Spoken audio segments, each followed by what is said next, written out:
Some years ago, there was a movie coming out of Hollywood that was based on the premise that someone was cursed with having to tell the truth at all times.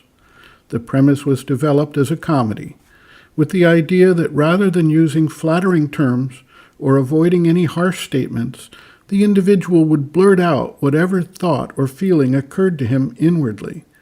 The person involved was an attorney who had to defend clients in court, and thus the comedic plot was thickened even further.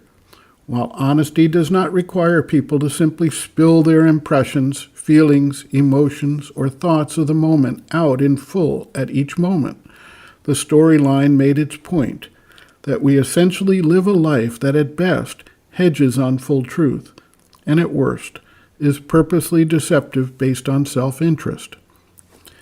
If we turn our attention then to the question of spiritual practice by an individual, we can transfer the thought process behind this premise to our own lives, our own inner thoughts, motives, drives, feelings, emotions, desires, and needs, and compare these to the pure self-giving and consecration needed for the opening to the divine and the transformation of our lives. The Mother presents a challenge to us to try this even for half an hour. We will soon recognize the ground that needs to be covered to become true doers of divine works. The Mother notes, quote, "Fundamentally, whatever be the path one follows, whether the path of surrender, consecration, knowledge, if one wants it to be perfect, it is always equally difficult. And there is but one way, one only. I know of only one. That is perfect sincerity. But perfect sincerity. Do you know what perfect sincerity is? Never to try to deceive oneself. Never let any part of the being try to find out a way of convincing the others.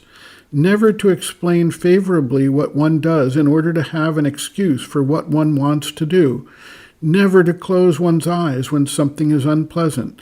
Never to let anything pass telling oneself, that's not important. Next time it will be better. Oh, it is very difficult. Just try for 1 hour and you will see how very difficult it is.